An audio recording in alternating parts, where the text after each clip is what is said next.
Kun raadiyoo sagalee Ameerikaati.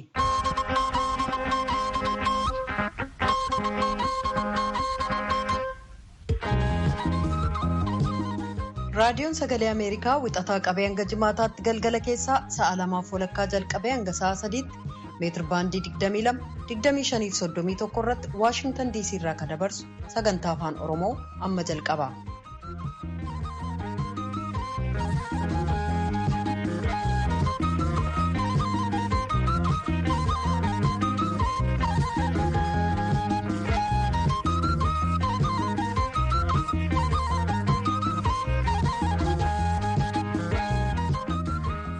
Kanneen fagoof dhiyoo sagantaa keenya hordoftan dhaggeeffatoonni keenyatti hamooltan guyyaan har'aa fulbaana 3 bara 2020 keessummeessituun keessan har'aa Antuu Jubee Horaati.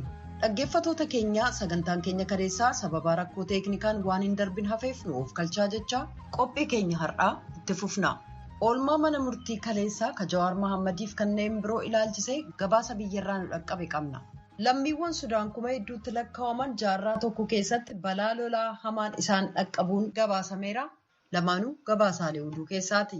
Lagi Awaashiif haroon basaqaa bishaaniin guutamee balaa lolaa dhaqqabsiiseen namoonni qe'ee ofiirraa godaanan oduudhaa booda gabaasa qabna. Gaazexeessaan Oromiyaa Miidiyaa Neetwoork OMN Guyyoo Waariyoo hidhaadhaa gadhiisamuu ilaalchisee gabaasa qindaa'e gara boodaa dhiyeessina.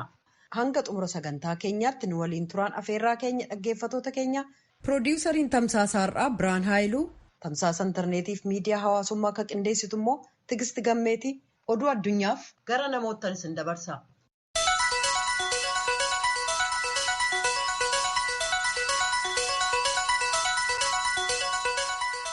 Akka mooltan dhaggeeffatoota keenya oduun har'aaf qabnu kunoo.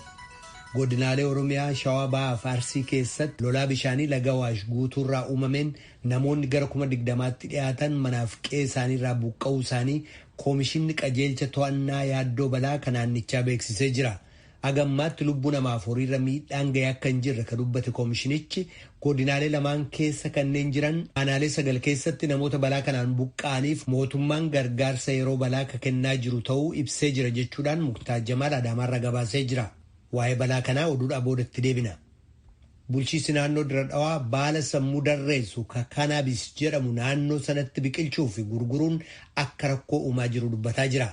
Koomishinarri Koomishinii Poolisii magaalaa Dirree Dhawaa obbo Gammachuu Kaachaa VOA'f ibsa kennaniin halkan dabre kana qofa qarqabbii kanaabis guguddaa 4 qabnee jechuu isaanii Addis Chekkol Dirree Dhawaarraa gabaasee jira.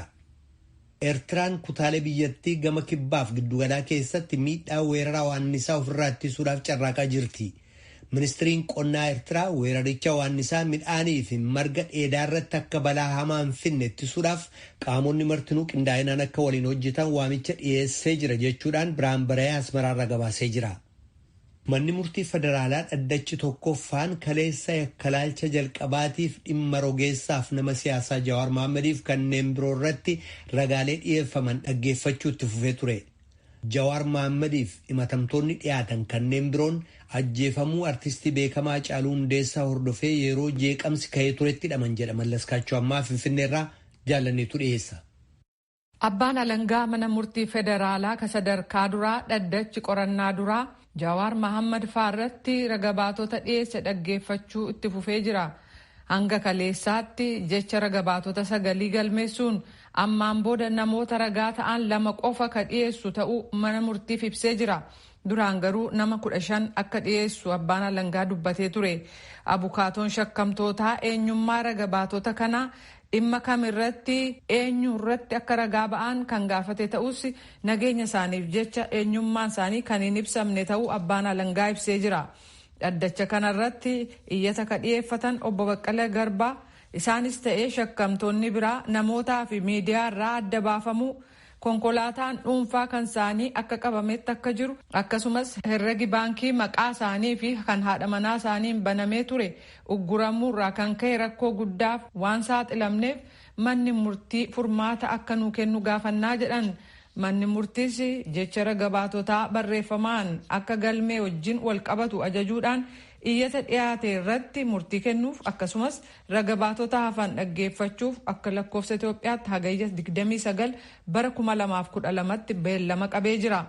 Oduu wal qabatu ka biraan abbaan alangaa mana murtii federaalaa ajjeefamuu weellisaa Hacaaluu Hundeessaa booda jeeqamaaf walitti bu'iinsa uumame walii wal qabatee hoogganaaf KFO keessaa tokko ka ta'an obbo Dajanee Xaafaa irratti himannaa dhiyeessee jira. Obbo Dajaneen seera yakkaa ka biyyattii cabsuun heeraa fi sirna heera irratti dhaabbate cabsanii jireenyaa fi nagaa uummataa irratti yakka jeequmsaa olaanaa raawwatan jedheera.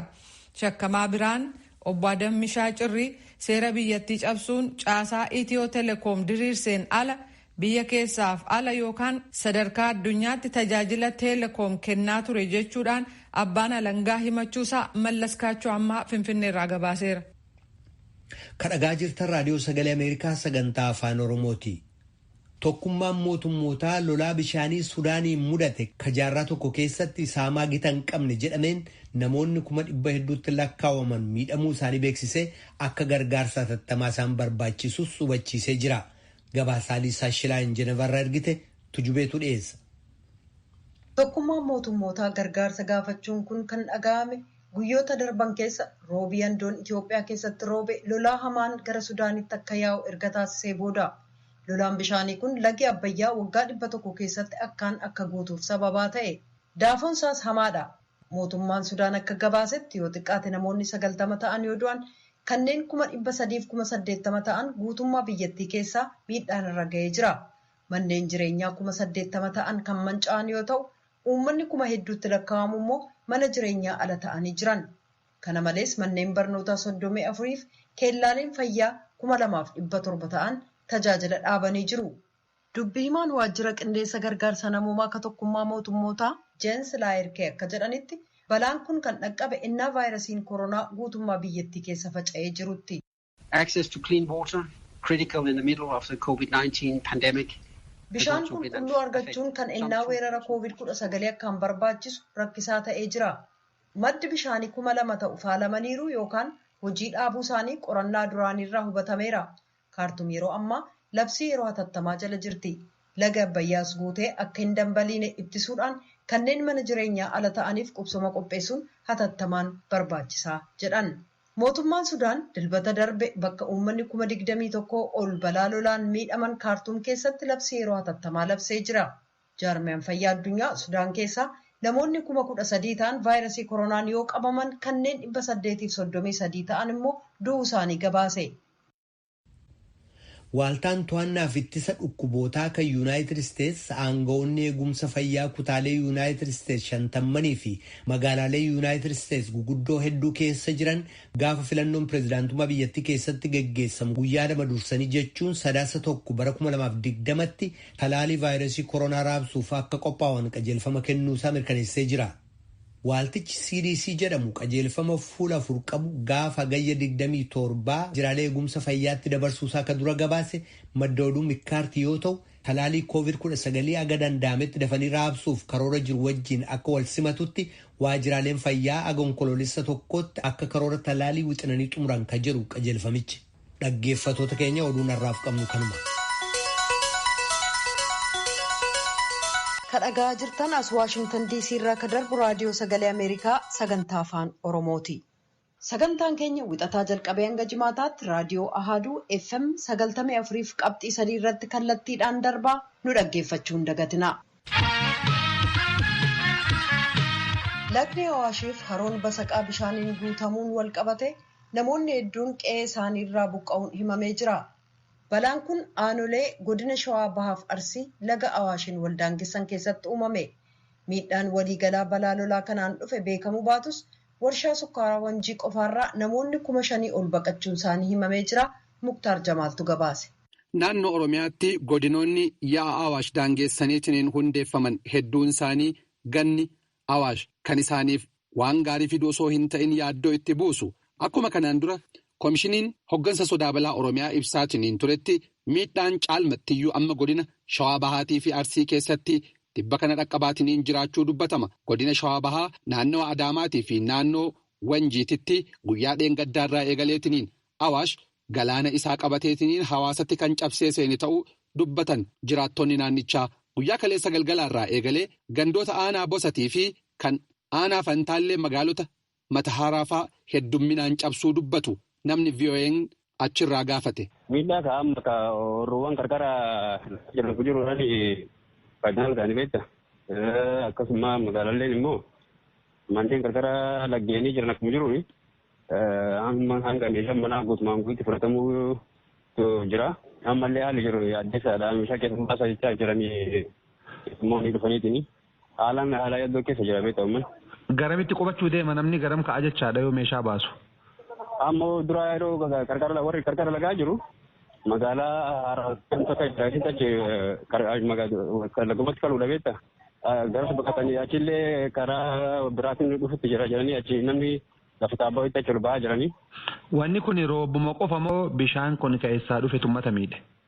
Amma bishaan kun akka jedhamutti kan rooballee akka jiru ta'etti hidhaa dhiifamaa irratti kan dura miidhaalee bifatti roobamaa jiranii qooqaa hidha qooqaa gaaf 27 gadhiifama jedhanii akka laallutti bishaan kun qooqaa qofa irratti fakkaan lolaan makuun lafa taate nama nagaa haala yaaddeessaatu jira beeku.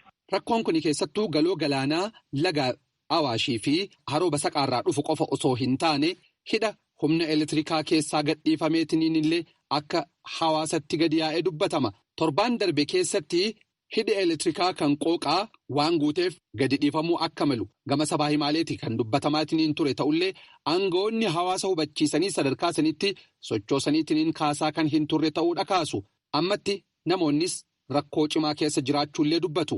Haalli miidhaan keessi waan lubburra ga'een jiru yaa meeshaa namoonni irra caalatti yeroodhaan keessaan baay'ifatan meeshaa namoota cinaa jijjiiseera jala.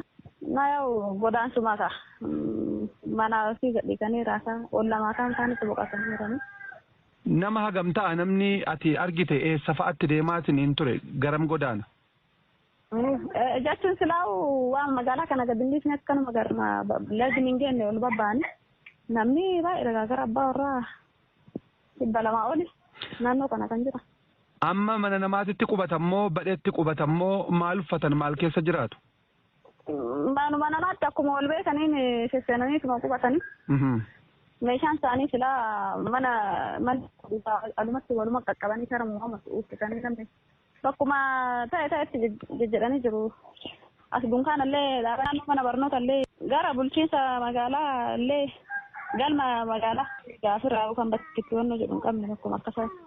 Namni dhufeetiniin gargaarsa dhiheessee waa rakkoo namaa baase gargaarsi dhihaate achitti argite jira? Akkas gaa namni hundi aguma jaa'een meeshaa mayaasaa irra warri bulchiinsa magaalaallee naannoo marra ta'aniituma duruma deddeeman gaa. Dhimma uumame kanaa fi haal duree hojiilee hojjetame balaa amma mudate maqsuudhaaf waan irra jiramuu gaafachuudhaaf aangoota godina Shawaa Bahaatii fi godina Arsii akka deebinuu kennaniif irra deddeebinee gaafannullee itti hin milkooyne gama Koomishinii Hoggansa Sodaa Balaa Oromiyaatiillee Koomishinar Abaadir Abdaa dhimma kanarratti raadiyoon sagalee Ameerikaa haasofsiisus balaa ga'e adda baasaniitiin qulqulleessanii waan harka hin qabanneef ammatti homaa dubbachuu akka hin dandeenye ibsan isa kanaaf hangi balaan dhimma kanaan dhaqqabee maal akka ta'e hanga ammaa VOA'n waan adda baafate hin qabu. Ragaa hanga muraasa argame keessaa jiraattonni naannoo warshaa sukkaaraa Wanjiitti jiraatan kan miidhaa keessummeessan jiraachuu fi kanneen hafan garuu naannoo san gadi dhiisanii gama Adaamaa fi Biraatitti baqachuu isaaniitu himame. Hojii geggeessaan warshaa sukkaara Wanjii Injiinar Kaasaa Tasfaayee raadiyoo sagalee Ameerikaatiif akka himanitti hojjettoonni warshaa Wanjii qofti yoo xiqqaate namoonni 5,000 ol qe'ee isaanii gadhiisaniitiin baqataniitiin jiru miidhaan dhaqqaballee jira jedhu Injiinar Kaasaan.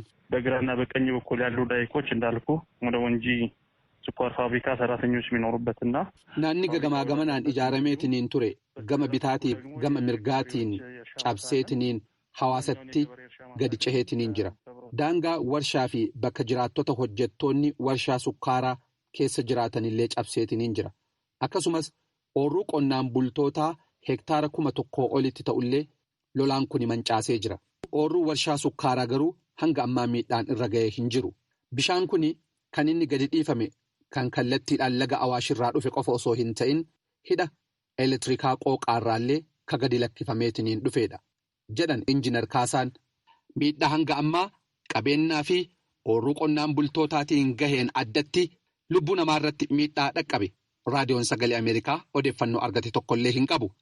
Haala waliigalaa kanaan walqabateetiin aangawoonni bulchiinsa mootummaa naannoo Oromiyaallee taate kanneen godinaalee lamaaniitu deebii irraa argannaaniin qabanneetiniin dhihaanna. Gabaasa sagalee Ameerikaatiif Muktaar Jamaal Adaamaarraa. Kadhagaa jirtan as Waashingtan DC irraa ka darbu raadiyoo sagalee Ameerikaa sagantaa afaan Oromooti gara qophiittaa nutti ceena. Gaazexeessaan Oromiyaa Miidiyaa Neetwoork OMN Guyyoo Waariyoo wabiidhaan hidhaarraa gadhiifamuu abukaatoonsaa ibsaniiru. Gaazexeessaan kun eengadda qarshii 10,000 mirgi wabii eegamee fi gallakkifamuu abukaatoonsaa obbo Dajana Fiqaaduu raadiyoo sagalee Ameerikaatti himanii jiran. Gama biraatiin miseensa paartii Dimookiraatawaa Itoophiyaa kan ta'an obbo Lidatoo Ayyaaleew hidhaadhaan waan hin baaneef iyyannoo mirga wabiif mana murtii aanaa magaalaa Bishooftuutti dhiyeessuu isaanii pirezidaantiin paartichaa obbo Adaana Taaddasaa ibsaniiru. Tsahaay Daamxootu gabaase. Gaazexeessaan Oromiyaa Miidiyaa Neetwoork OMN Guyyoo Waariyoo kaleessa wabiidhaan mana hidhaati bahuu abukaatoonsaa ibsaniiru. Guyyoon gaaffiif deebii artist Hacaaluu Hundeessaatiif taasiste keessaa murteettaa du'a isaa hordofee hokkora bakka adda addaatti ka'e ogummaan itti hirmaatteetta jechuun poolisiin qorachaa akka ture abukaatoonsaa obbo Dajaniif qaaduu ibsaniiru. Obbo Dajaniin falmii mana murtiitti roga hundaan tures akkanaan ibsani.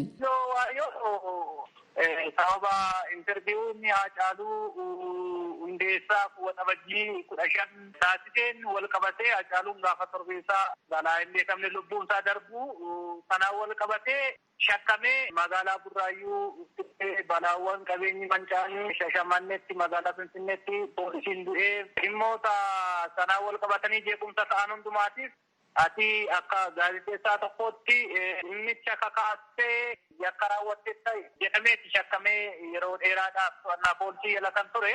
Yeroo adda addaatti mana murtiitti dhiyaachaa turre. Mana murtii irratti poolisiin qorannaa hin xumurre jedhee yeroo qorannoo dabalataa gaafachaa ture. Akkuma kanallee guyyoonni namoota gocha kanaan shakkaman kan biroo isa fakkaatan irratti illee akka ragaa ta'ee dhiyaatu gadhiifamuufillee sossobbaan akka irra turellee inni yaada isaanuu ibsee jira.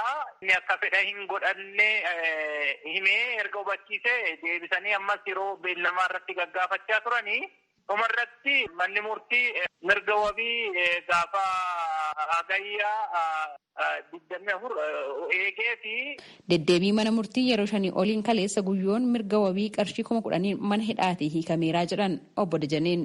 Mirga wabiin manni murtii gadhiifamuu jedhee abbaan alangaa ammas yeroo dabalata guyyaa 15 naa kennamuu qaba jedhee iyyatee dhimmi kuni akka ijoo seeraatiin gaafa laalamu seerri deemsa falmii akka wanni ifaan kaa'u jira. Abbaan alangaa gaafa poolisiin qorannaa isaa xumuree abbaa alangaatiif riippoortii godhee kaasee guyyaa 15 keessatti mannaa dhiyeessuu qaba. Kan jedhu malee namni abbaan alangaa haga gaafa himannaa dhiyeessutti namni to'annaa jala ture tokko dirqamaan to'annaa jala turuu qabaa jedhee seerichi ifatti waan hin keenyeef manni murtii federaalaa sadarkaa jalqabaa ramaddiin araadaa iyyata abbaan alangaa gama kanaan kaasee kufaa godhee mirga wabiin guyyoon akka bahu taasise. Sanarratti abbaan alangaa mormiin qaba jechuudhaan mana murtii olaanaa federaalaa ramaddii lidataatti oliyyata fudhate.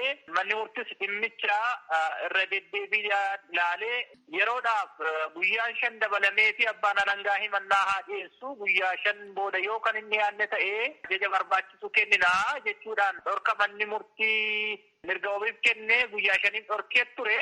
Sana booda dhorka sanallee gaafa beellama keenya gaafa guyyaa 5ffaas deebinee dhaqnee abbaan alangaa yaada haaraa ammas akka waan yeroon beellamaa dabalataa qorannaadhaaf ragaa funaannachuudhaaf kennamuufitti yeroon guyyaa 5 kenname gahaa miti. Yeroo dabalataa naa kenni jedhamee akka waan haaraa ta'etti mana murtii oliyyataa ilaaluu irratti gaafatamuun qabu jennee mormii dhiyeessine. Manni murtiis kan oduu fudhachuudhaan guyyoonni mirga wabiidhaan akka bahu ajajee guyyoon guyyaa kaleessaa sa'aatii 11 irratti to'annaa poolisii jalaa bahee maatii isaatti makamee jira jechuudha. Gama biraatiin ammoo miseensi hoggansa paartii Dimookiraatawaa Itoophiyaanotaa obbo Lidatoo Ayyaaloo iyyannoo mirga wabii mana murtiitti dhiyeeffatanii akka hiikamaniif manni murtii aanaa magaalaa Bishooftuu ajaja dabarsuus hanga ammaatti mana hidhaatii hin lakkifamne jechuun paartichi ibseera. Pireezidaantiin paartii Dimokiraatawaa Itoophiyaanotaa obbo Adaanee Taaddasaa raadiyoo sagalee Ameerikaatiif akka ibsanitti har'a iyyannoo mirga wabii mana murtiif galchineerra. Waraqaa ittiin mana murtiitti dhiyaatan ammoo abbaa alangeef poolisii aanichaaf kennineerra. Akka bor mana murtiitti dhiyaatanii fi obbo Lidatuus dhiyeessaniif jedhan. Manni murtii bor jechuun hagayya 28 bara 2012 akka lakkoofsa Itoophiyaatti akka dhiyaataniifis ajaja dabarseeraa jedhan obbo Adaaneen. Gabaasa raadiyoo sagalee Ameerikaatiif Tsahaay Daamtoo Finfinneerraa.